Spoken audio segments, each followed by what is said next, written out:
ونصلي على رسوله الكريم اما بعد فاعوذ بالله من الشیطان الرجیم بسم اللہ الرحمن الرحیم۔ اللہ تعالیٰ کا گھر، مسلمانوں کا قبلہ، خانہ کعبہ، بیت اللہ شریف، جس کے بارے میں آپ نے چند تعمیرات کا بیان سماعت فرمایا ہے، ان میں سے 9ویں نمبر پر خانہ کعبہ کی تعمیر صحابی رسول حضرت عبداللہ بن زبیر رضی اللہ تعالی عنہ نے فرمائی تھی۔ 9ویں نمبر پر یہ صحابی رسول کا تعارف کیا ہے؟ حضرت عبداللہ ابن زبیر، یہ نبی پاک علیہ الصلوۃ والسلام کے جلیل القدر صحابی ہیں، اور سب سے پہلے ان کا تعارف یہ ہے کہ نبی پاک علیہ الصلوۃ والسلام کے وہ 10 صحابہ جن کو عشرہ مبشرہ کہا جاتا ہے، ان صحابہ میں سے ایک صحابی ہیں حضرت زبیر بن عوام، جن کو دنیا کے اندر نبی پاک علیہ السلام نے جنت کی بشارت عطا فرمائی تھی۔ یہ عشرہ مبشرہ میں سے ایک صحابی حضرت زبیر بن عوام کے بیٹے حضرت عبداللہ بن زبیر ہیں۔ پہلا تعارف ہے ان کا یہ، اور دوسرا تعارف یہ نبی پاک علیہ السلام کی زوجہ محترمہ، ہماری تمہاری سب کی اماں جان ام المومنین حضرت عائشہ صدیقہ رضی اللہ تعالی عنہا کے بھانجے ہیں، کیونکہ جناب عائشہ صدیقہ رضی اللہ تعالی عنہا کی بڑی ہمشیرہ حضرت اسماء بنت ابو بکر صدیق ان کے بھی بیٹے تھے، اور جناب صدیق اکبر رضی اللہ تعالی عنہ کے یہ نواسے تھے۔ اگر حضرت عائشہ صدیقہ رضی اللہ تعالی عنہ کے یہ بھانجے ہوئے تو پھر حضور علیہ السلام کے بھی بھانجے ہوئے، اور نبی پاک علیہ السلام حضرت عبداللہ ابن زبیر کے رشتے کے لحاظ سے خالو جان لگے۔ اور ان کے علاوہ جب نبی پاک علیہ السلام مکہ المکرمہ سے ہجرت فرما کر مدینہ شریف تشریف لائے تو تقریباً 20 مہینوں تک کسی مہاجرین کے گھر میں کوئی بیٹا پیدا نہیں ہوا تھا۔ ہجرت مدینہ کے بعد 20 ماہ تک کسی مہاجر صحابی کے گھر میں بیٹا پیدا نہیں ہوا تھا۔ تو جو مدینہ کے یہودی تھے ان کے لیے ایک موقع بن گیا، انہوں نے طنز کرنا شروع کر دی کہ دیکھو یہ ہمارے جادو کا کتنا اثر ہوا ہے کہ مسلمانوں کے جو مہاجر صحابہ ہیں ان میں سے کسی کے گھر میں ابھی تک کوئی بیٹا پیدا نہیں ہوا ہے، یہ ہمارے جادو کا کمال ہے۔ 20 مہینوں کے بعد یعنی دوسرے سال، ہجرت کے دوسرے سال، دوسری صدی ہجری میں حضرت زبیر بن عوام رضی اللہ تعالی عنہ کے گھر میں ایک بیٹا پیدا ہوا جن کا نام تھا حضرت عبداللہ ابن زبیر۔ جب یہ بیٹا پیدا ہوا تو صحابہ کرام کے گھروں کے اندر تو خوشیاں ہوئیں، لیکن یہودیوں کے منہ بند ہو گئے،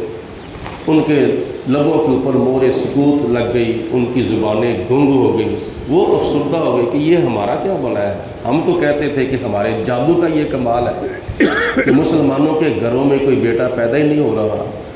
اور روایات میں آتا ہے کہ مدینہ شریف کی گلیوں بازاروں میں پھر خوشیوں کے نعرے لگے تھے، خوشیوں کے نعرے، تکبیر کا نعرہ لگا تھا، اور مدینہ شریف کی فضا گونجی تھی نعرہ تکبیر کی آواز سے۔ اتنی خوشی کی تھی مدینہ والوں نے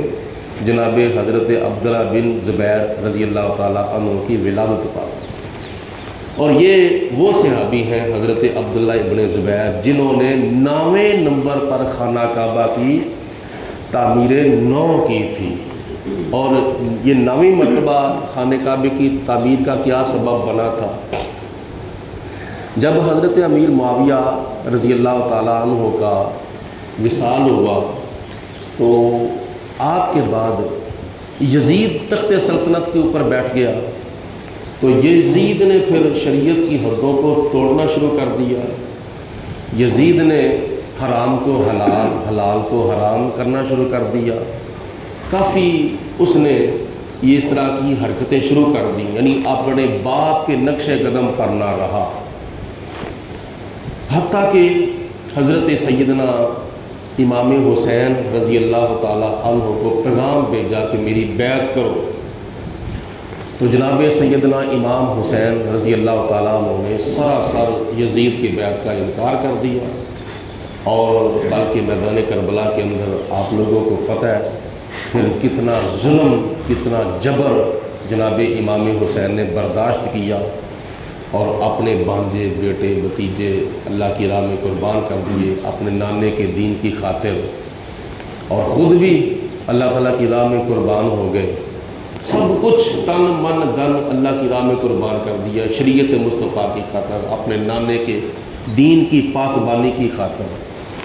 اور شہادت حسین کے بعد جب اس نے مکہ المکرمہ کے اوپر بھی چڑھائی کر دی، مدینہ المنورہ کے اوپر بھی چڑھائی کر دی، اور اپنی فوجوں کو حکم دے دیا کہ تم جو چاہو کرو، اور یزیدی فوجوں کی وجہ سے پھر کئی عورتیں جو تھیں وہ حاملہ ہو گئیں، مدینہ شریف کی، مکہ شریف کی، اور مدینہ شریف کے اندر مسجد نبوی کے اوپر اس نے سنگ باری کی، اور 3 دن تک مسجد نبوی کے اندر نہ اذان ہو سکی تھی، نہ جماعت ہو سکی تھی۔ حضرت سعید بن مسیب رضی اللہ تعالیٰ عنہ فرماتے ہیں کہ میں اپنے آپ کو دیوانہ ظاہر کر کے مسجد نبوی کے اندر ہی رہا، روزہ رسول کے ساتھ ہی رہا، میں نے باہر جانا گوارا نہ کیا۔ 3 دن تک میں نے اپنے کانوں سے سنا تھا کہ نبی پاک علیہ السلام کے روضہ پاک سے 5 وقت کی اذان کی آواز بھی آتی تھی، جماعت کی آواز بھی آتی تھی۔ نبی پاک علیہ السلام اپنی قبر میں جماعت کراتے تھے، اور میں روزہ رسول کے ساتھ کھڑا ہو کے حضور علیہ السلام کے پیچھے 5 وقت کی نماز پڑھتا تھا 3 دن تک۔ اور یزید نے مسجد نبوی کی اتنی بے ادبی کی کہ 3 دن تک مسجد نبوی کے اندر گھوڑے باندھے، مسجد نبوی کے اندر اس طرح کی غلاظت پھیلتی رہی، اور 3 دن تک نہ اذان ہوئی نہ جماعت ہوئی۔ تو یہ 3 دن تک مسجد نبوی کی یزید اپنی فوجوں سے اس قدر بے ادبی کرواتا رہا،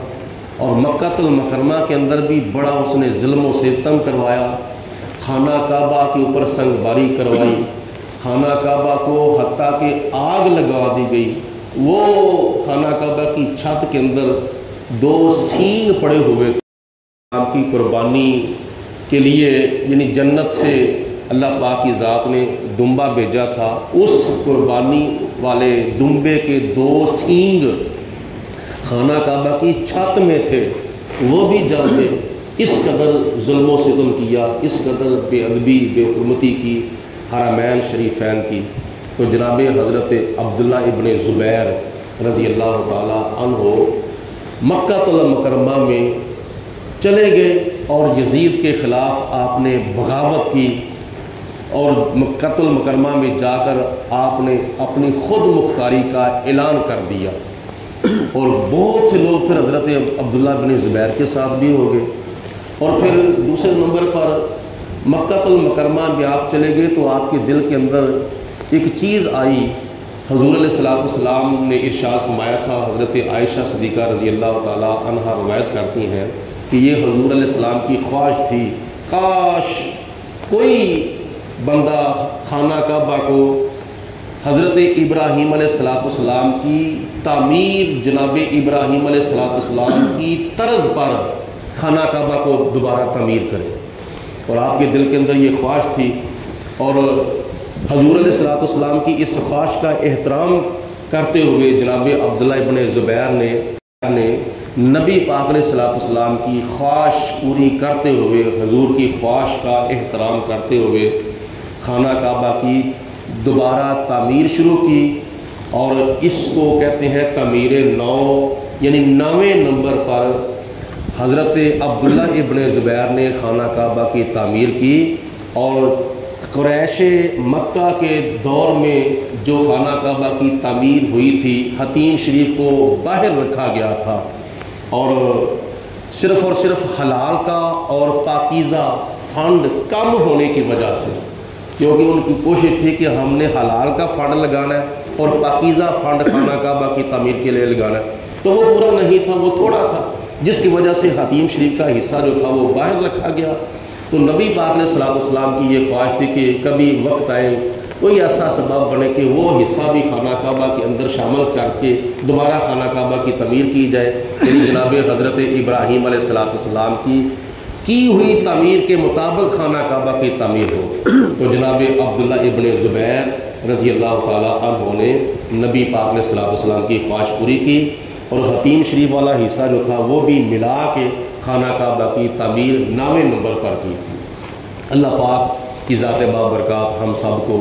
یہ مسائل سن کر یاد رکھنے کی، عمل کرنے کی توفیق عطا فرمائے۔ وآخر دعوانا ان الحمدللہ رب العالمین۔ الصلاۃ والسلام علیک یا سیدی یا رسول اللہ وعلی آلک و اصحابک یا سیدی یا حبیب اللہ۔ الصلاۃ